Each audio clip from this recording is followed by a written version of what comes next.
was awesome. Thank you. Tēnei, te mea tētahi, tēnei te mihi atu kia koutou katoa. Nā runga i tā koutou i tai mai ki tēnei huihuinga. O tira ki te poari i whakarite tēnei hui ki a koe e Claire, ngā mihi nui ki a koe. Mai aku hoa mahi i te haukainga, he mihi. Thank you all for being here today. I am just going to briefly, because I know it's and speak to you about kaupapa, which is an initiative that we've started back home, and I got some news about it this morning, so it's very fresh in my mind. About 30 odd years ago in our country, the revitalisation of our language, the indigenous language of Aotearoa, New Zealand, there was a huge revitalisation to bring our language back. There was, previously to that, academics had seen that there was a decline in our language and it was going to die.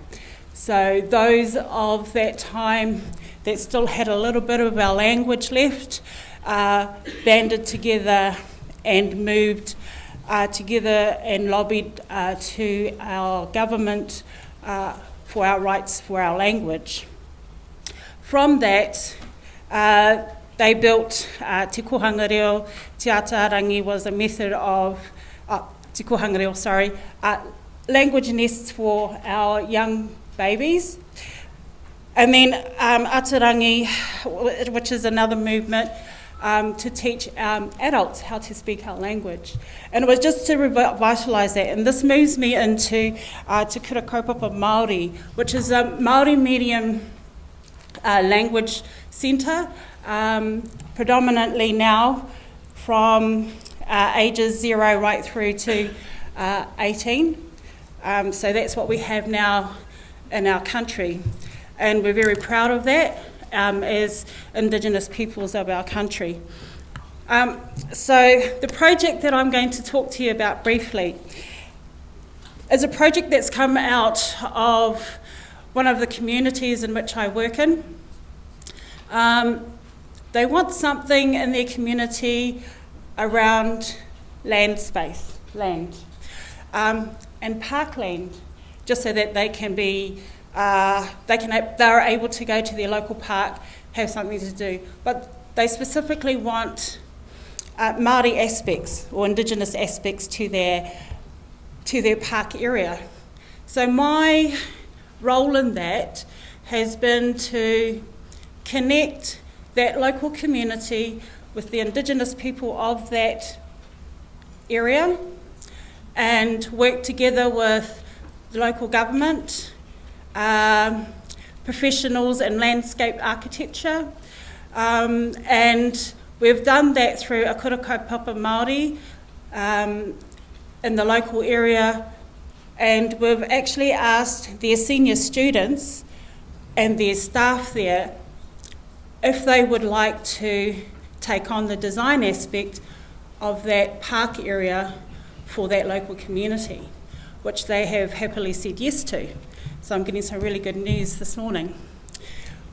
What's come from that, however, is that kura have asked for two things from us, and that is, can we find someone that is able to speak our language, that would be able to deliver to us in our language, and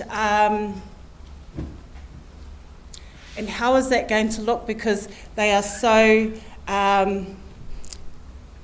boxed in at the moment that they can't see how is it going to work. So, and by the way, there's never any money, ever. So, you know, one of the things that we do is we go out and we ask for things, we talk to people, we build relationships. Money is never the centre of why we do what we do. Hopefully it comes later. So, so I've been working with local government brokers to make this happen. We were able to find 2 landscape architects that could speak Reo Māori, which is very rare because there's only 3 in our country. So we were lucky to get 2 of them. Their company actually have given them the mandate to come and work with us and with these young children, young people.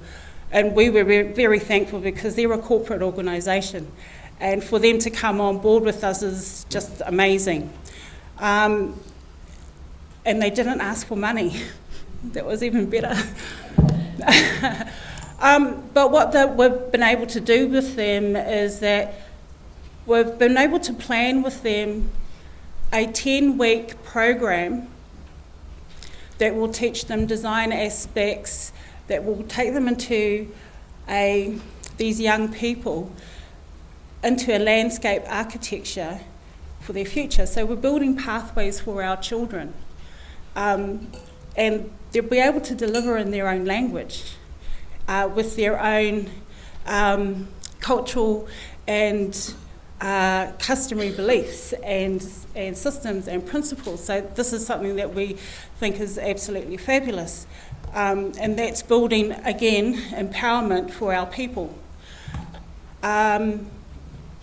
We've also been able to acquire some friends from a local Institute of Technology to come on board, and which John is, I'm not sure if you're still there, John, are you still there? A Unitech, which is one of the institutes back home in Waitakere, have come on board and said they will build a pathway with us for those young people to go through into the university, into the institution. So that's another thing that hasn't happened before.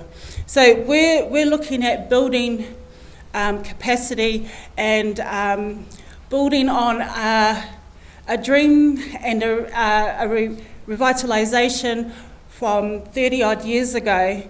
My mother was part of that revolution and bringing back our language. So these are some of the fruits that we can say, yes, that things are really starting to move.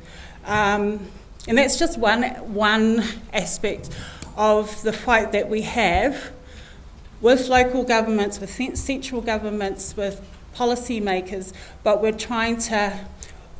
agitating in a good way.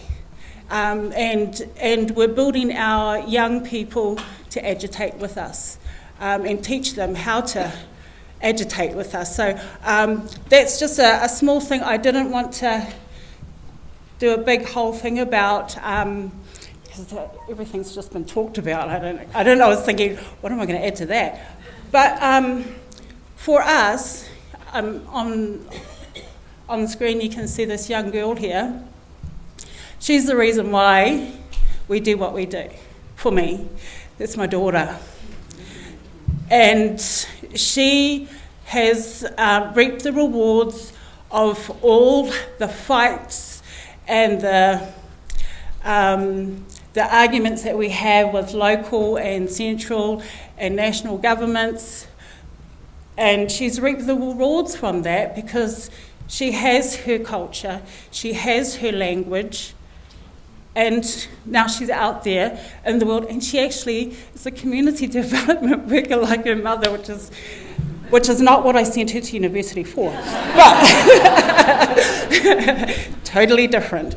But you know, it's fantastic, and I just wanted to share a story that you know, when you push and you push and you push and you agitate enough, it works. It can work, and people start to hear and listen and change things with you.